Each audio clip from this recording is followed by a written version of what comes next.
The position sat just below a ridgeline, dug in shallow and reinforced with sandbags and logs.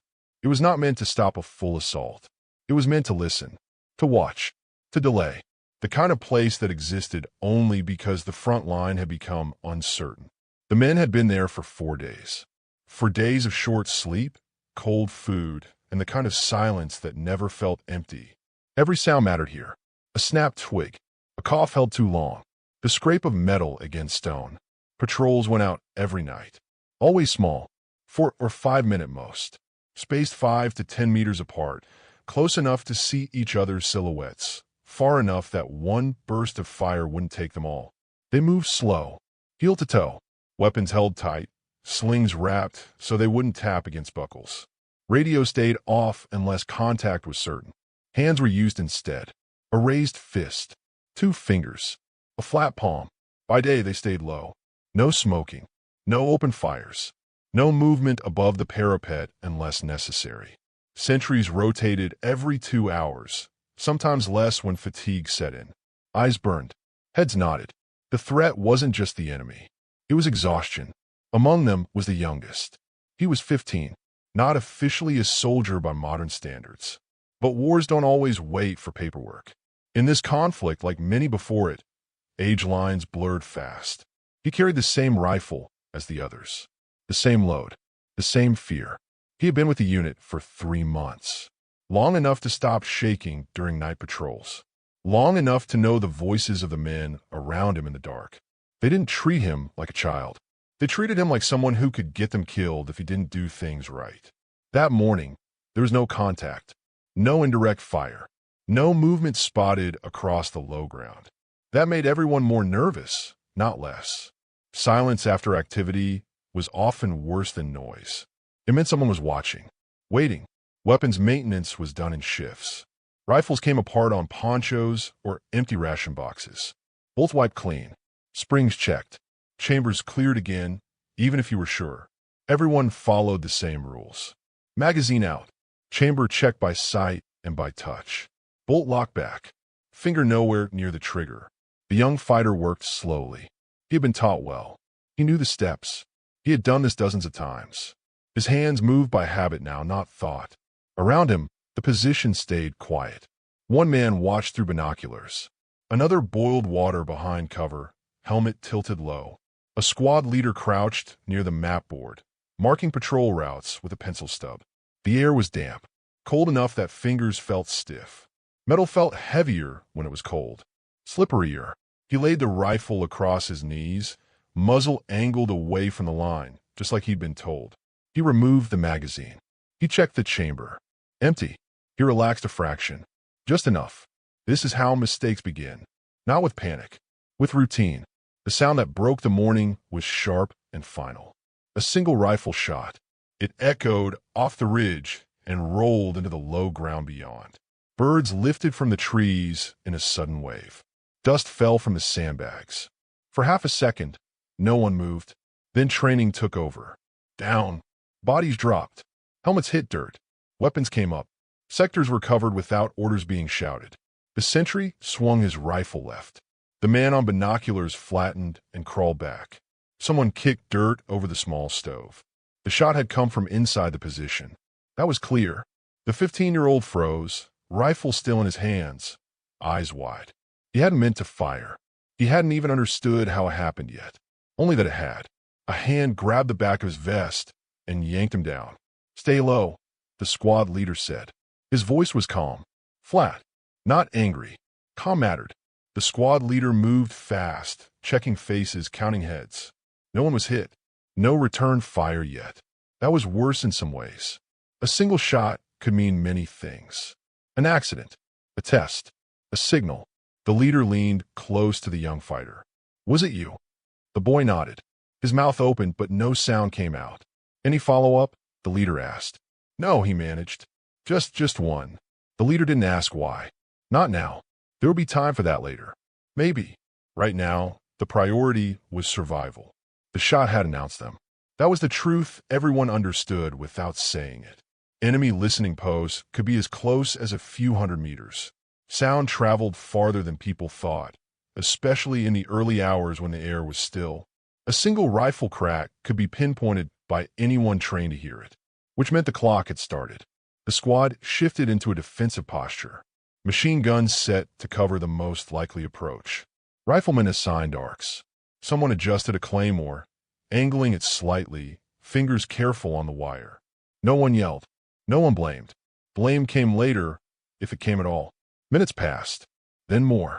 The young fighter lay flat, face pressed into the dirt. His heart hammered so hard it felt loud enough to hear.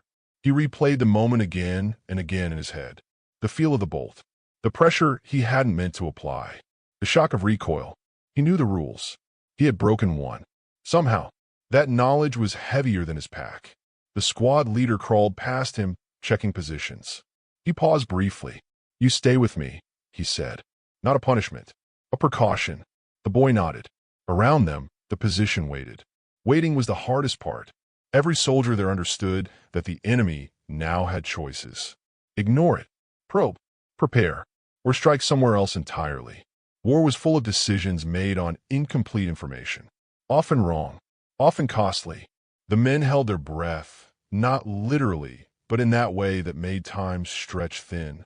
Somewhere beyond the ridge, someone else had heard the shot too, and they were deciding what it meant. At higher levels, far from the shallow trench, reports would soon move up the chain. A single line in a log. Possible contact.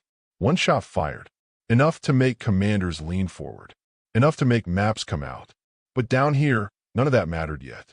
What mattered was discipline. Noise discipline. Fire discipline. Trust. The boy learned something in those minutes he would never forget. That word did not forgive small errors. That it magnified them. That even when no one shouted, the weight still came down hard. The position stayed silent. But it was no longer quiet. The first rule after an unexpected shot was simple. Assume you have been heard. No one said it out loud. They didn't need to. Every man in the position understood the math. Sound carried. Rifles had a distinct report. Anyone trained to listen would know it wasn't an animal or a dropped tool. It was a weapon. The squad leader checked his watch. Not for the time. For the feeling of it. How long since the shot? How long until a response would make sense? 30 seconds passed. Then a minute. No incoming fire. No shouting. No movement that could be seen from the position. That didn't mean safety. It meant uncertainty. Uncertainty was dangerous.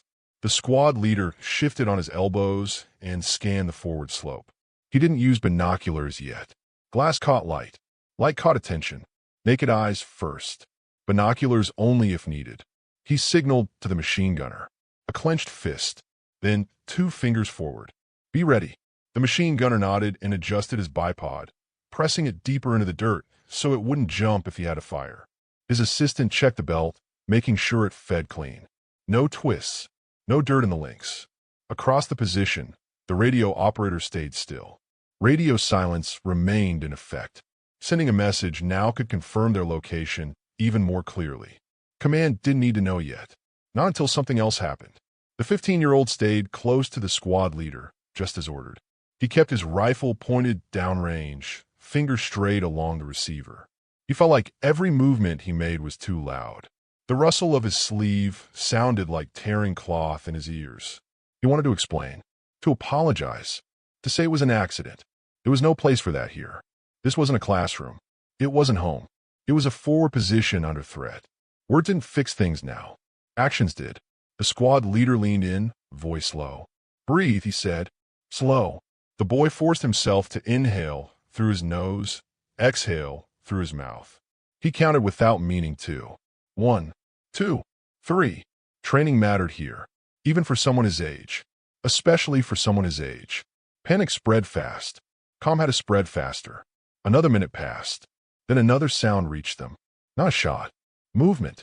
It was faint. Easy to miss if you weren't listening for it. A scrape. Then a pause. Then another. Like boots testing ground. Like someone trying not to be heard. The squad leader raised a fist. Everyone froze. The sound came again. This time slightly to the left of where they expected. That mattered. Enemy scouts rarely came straight on. They flanked. They tested. They looked for reactions. The leader crawled to the next man in line. Whispered in his ear. Eyes left. Don't fire unless you see a target. Rules of engagement were strict for a reason. Firing too early could give away positions. Firing too late could get you overrun.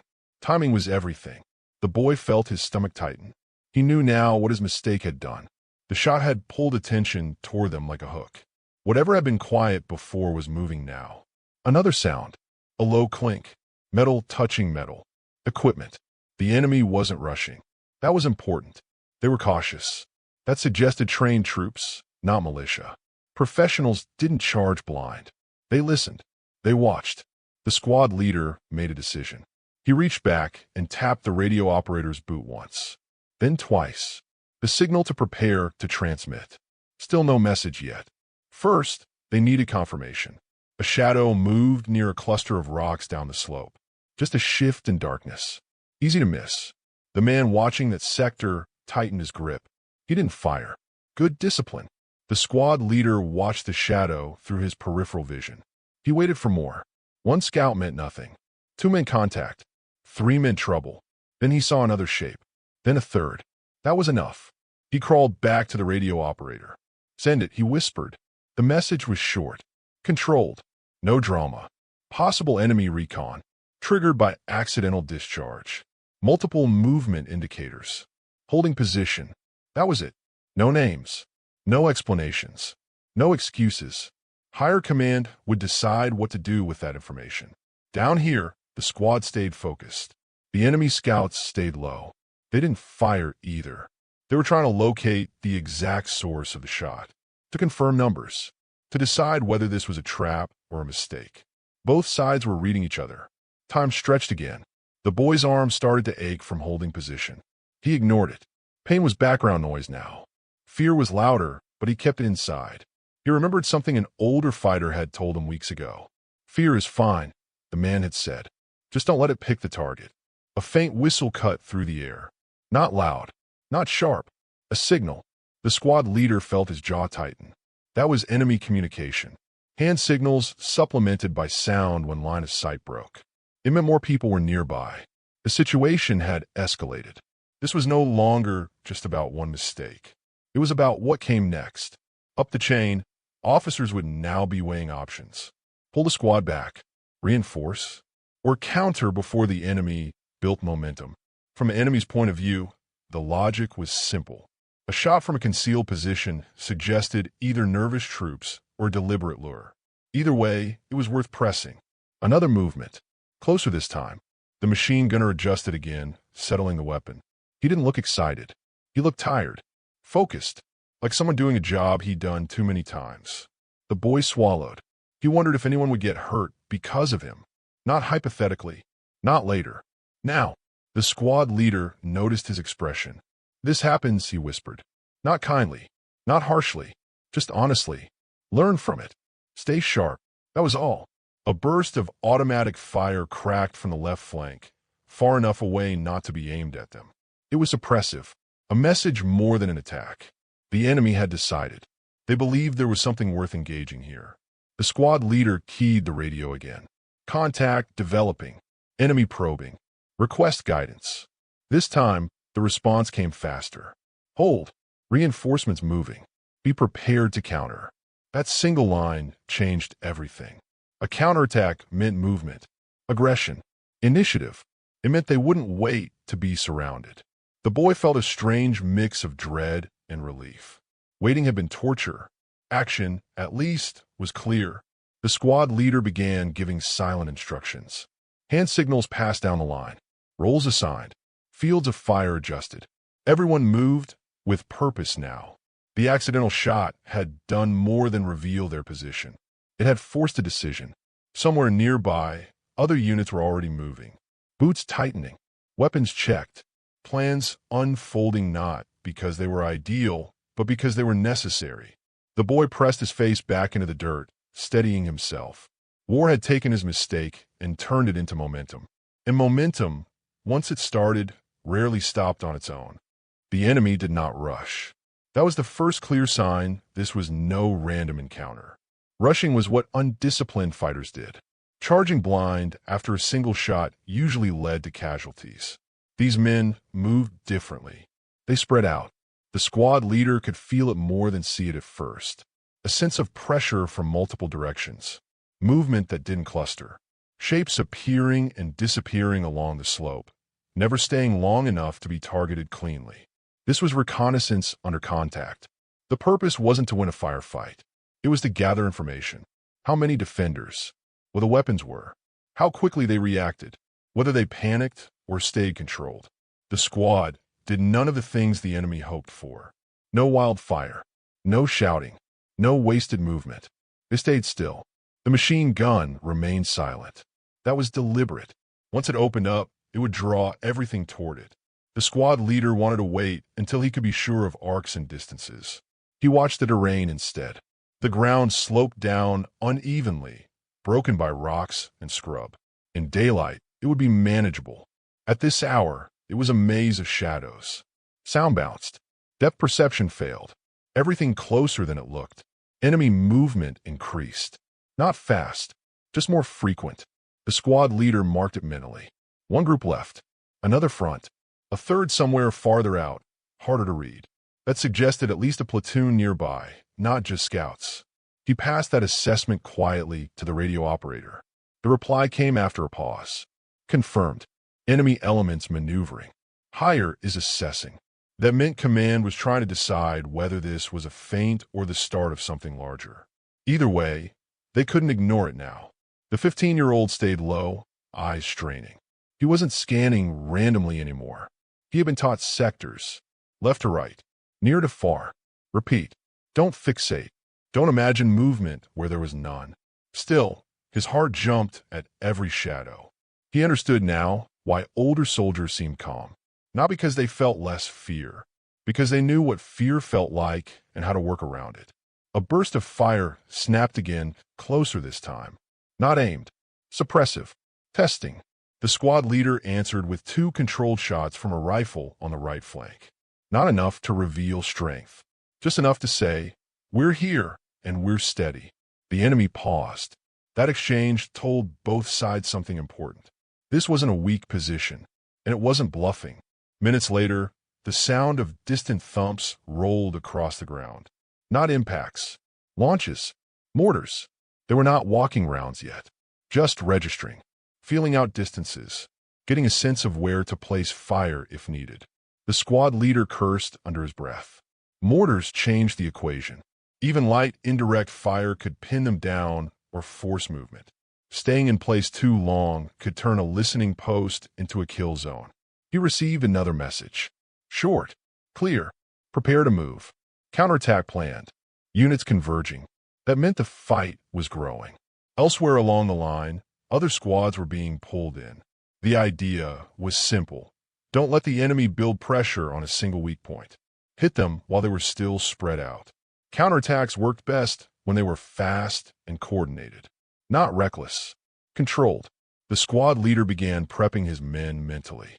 He crawled down the line, speaking softly to each one. We move when told. Stick to your buddy. Short bounce. Watch your spacing. 5 meters in close terrain. 10 if visibility allowed. Never bunch.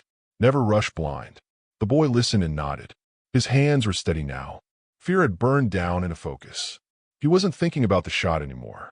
He was thinking about what came next. Enemy fire picked up, slightly. More rounds cracking overhead. Still not concentrated. Still probing. They were trying to fix the squad in place. That told the leader something else. The enemy expected them to stay defensive. They were wrong.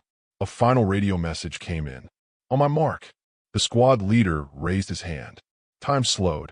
This was the moment where plans became action, where everything that followed would be measured in seconds. The mark came. The squad leader dropped his hand and shouted, "Move." The machine gun opened up immediately, a controlled burst aimed not at targets, but at ground where the enemy was likely moving. Suppression first. Kill later, if necessary. The rest of the squad surged forward in pairs. One pair moved while the other covered. Bounding. Low. Fast. No wasted motion. The boy ran with his assigned partner, staying close but not too close. He could hear his own breathing inside his helmet. He could hear the crack of rounds snapping past. He had not looked back. Training took over. They reached the first piece of cover. Dropped. Turned. Covered. Another pair moved. The enemy reacted quickly, but not fast enough. They had expected defense, not aggression. Some pulled back. Others fired blindly. Mortar fire began to fall behind them, where the squad had been moments earlier. Late. Misplaced. That was the risk of indirect fire.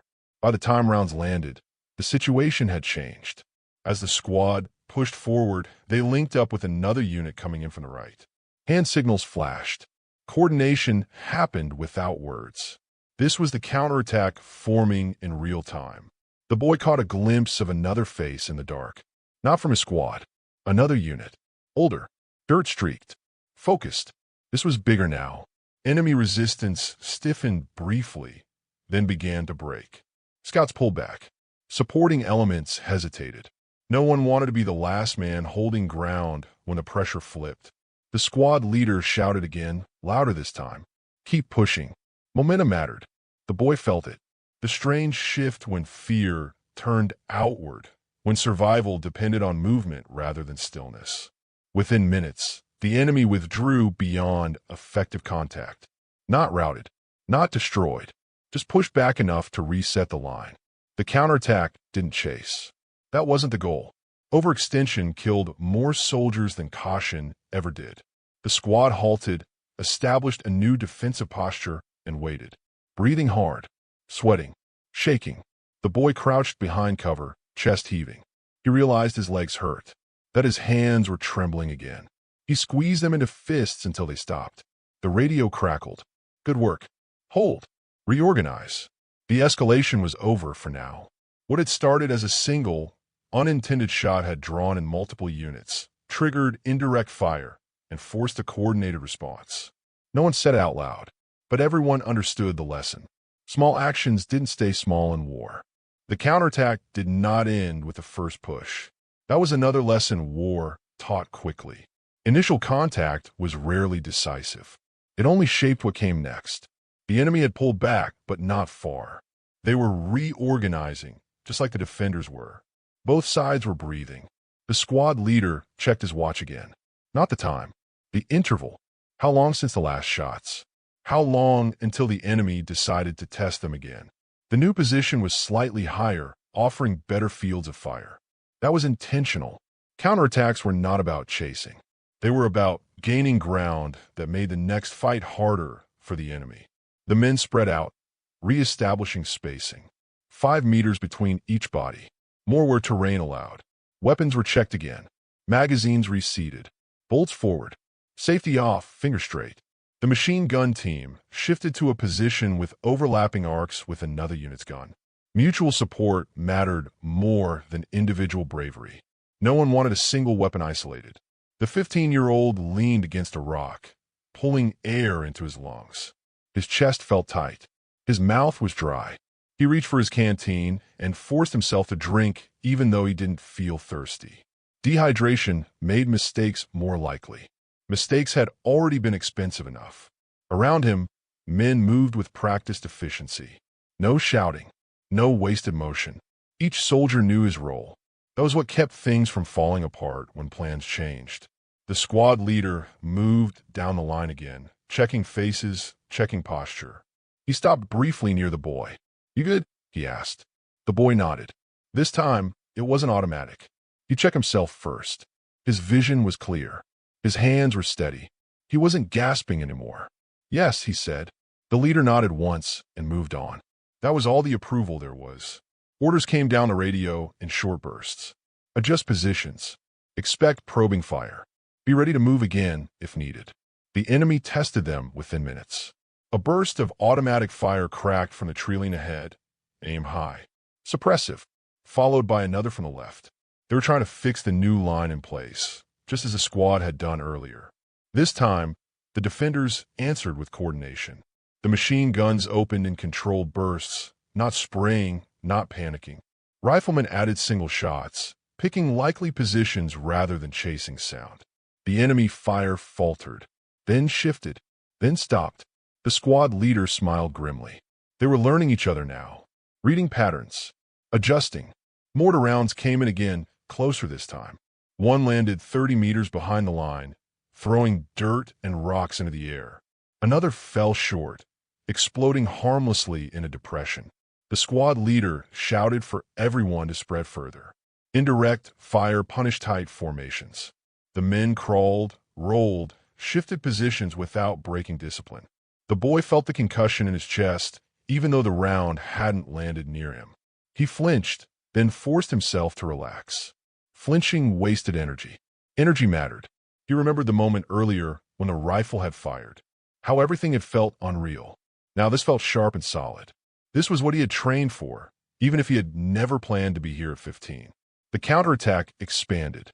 Other units pushed in from different directions, tightening the net just enough to force the enemy back without closing too far. It was controlled pressure. Doctrine in motion. The goal wasn't annihilation. It was denial. Deny the enemy initiative. Deny them the ground they needed to operate freely. The squad received word to advance another short distance. They moved again, bounding, covering, short rushes, 20 meters at a time. Drop, cover, move. The boy ran hard, legs burning. His pack felt heavier than it had hours earlier. Fatigue crept in, slow and dangerous. He focused on his breathing, in through the nose, out through the mouth. They reached the next position and halted. The enemy contact faded. No more probing fire. No more movement detected. Listening posts went back up. Sectors reassigned. The counterattack had done its job. At a cost. One man from another squad had been wounded by shrapnel. Not fatal, but serious enough to require evacuation. Medics worked quietly, efficiently. No shouting. No drama. The boy watched from a distance, his stomach tight. He didn't know the wounded man. That didn't matter. The connection was there anyway. War didn't let you separate cause and effect neatly. The squad leader gathered his men briefly, keeping voices low. "We hold here," he said. "No pursuit. Stay sharp. Expect quiet, then something else." That was always the pattern. The boy leaned back against the rock again, helmet pressed into stone. His body felt hollowed out, like something had been burned away. Adrenaline drained, leaving fatigue behind. He thought about the moment that had started it all. Not with self-pity, with clarity. The leader returned and crouched beside him. "You understand what happened today?" he asked. The boy nodded. "Yes." The leader waited. He didn't fill the silence. "I broke a rule," the boy said finally. "And it spread." The leader nodded. "That's war. But you didn't freeze. You moved. You learned. That matters." He stood and walked away. The boy stared out into the dark, listening to the night settle again. It was never truly quiet anymore. Not after you learned what sounds meant. The counterattack had restored the line, pushed the enemy back, stabilized the front, but it hadn't erased the lesson. In war, discipline was not about punishment. It was about survival. And survival was built on small things done right every time. The night settled back into its uneasy rhythm. Not silence. Never silence. Just fewer sharp edges. Fewer sudden sounds. The kind of quiet that came after movement, when both sides pulled back to think. The position held. Listening posts were re-established farther out. Patrol routes were adjusted. The counterattack had reshaped the ground just enough to give the defenders room to breathe. Not safety. Room. Weapons were checked again. Every rifle. Every machine gun. Chambers cleared, then cleared again. Magazines inspected for dirt. Bolts wiped down. No shortcuts. Not now. Not after what had happened. The 15-year-old cleaned his rifle under supervision this time. Not because anyone said so, because he chose to. He went slower than he ever had before. Every step deliberate. Magazine out. Chamber checked by sight. Then by touch. Bolt locked. Safety engaged. Only then did he continue. His hands did not shake. Around him, men talked quietly. Not about the fight. Not yet. They talked about water. About rations. About how long it had been since anyone had slept properly. That was how soldiers process things. By focusing on the immediate. The practical. The wounded man had been evacuated. The medic reported he would likely live. That news passed through the position like a low wave. No cheering. Just relief. The squad leader gathered the unit again near dawn. No speeches. No anger. He squatted in front of them. Helmet off, face lined with dirt and fatigue.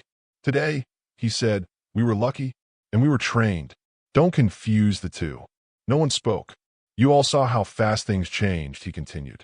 One sound, one moment, then we're moving half the line. The boy felt every word land heavy in his chest. This isn't about blame, the leader said. It's about understanding consequences. Out here, small things don't stay small. He looked at the boy briefly, not accusing, not forgiving, just acknowledging. The leader stood. Get rest when you can. Stay sharp. That was the end of it. The boy lay back later, helmet as a pillow, rifle across his chest. Sleep came in short pieces, broken by half-dreams and muscle memory. He dreamed of the rifle firing again, but this time there was no sound, just a feeling of recoil. When he woke, the sun was already climbing. Daylight changed everything. Shadows pulled back.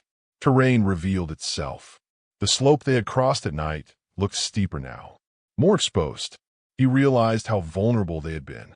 War often looked cleaner in daylight, less mysterious, but no less dangerous. As the day went on, reports filtered in. The enemy had pulled back their probing elements. No follow-up attack came. For now, the front stabilized. Command logged the engagement as a successful counteraction against enemy reconnaissance. No mention of accidents. No mention of age. History rarely recorded the small human moments that set events in motion. The boy helped reinforce positions, carried sandbags, dug. His body worked while his mind replayed the previous hours again and again. He understood something now that training alone could not teach. That discipline was not just about following rules because someone said so. It was about respecting the reality of cause and effect, about understanding that war amplified human error the same way it amplified courage. Later, an older soldier sat beside him during a break. You're quiet, the man said. The boy nodded. The man took a sip from his canteen. You'll remember this longer than most fights, he said. Why? The boy asked. Because nothing scares you like knowing it started with you, the man replied. Not cruelly, just honestly. The boy swallowed. Does that go away? The man shook his head. No, but it sharpens you. If you let it. That was the choice. As days passed, the unit rotated out of the forward position. Fresh troops took over. The line held. The incident became just another story passed quietly between veterans. Not dramatic, not heroic, a lesson. Years later, the boy, older by then, hardened, legally an adult, would think back to that morning. Not to the counterattack, not to the gunfire, but to the moment before the shot. To routine, to assumption, to the fraction of a second where attention slipped. Modern militaries would later write procedures around moments like that. Stricter safety rules, better training, clearer boundaries about age and experience. Those rules were paid for in stories like this. Not always in blood, sometimes in near misses, sometimes in fear carried forward. The front would move again. It always did. Battles would come and go. Names would change. But the lesson remained constant across wars and generations. War does not begin only with plans and orders. Sometimes it begins with a mistake. And what matters most is not that mistakes happen, but how soldiers respond when they do. They responded with discipline, with trust, with action, and that is why the line held.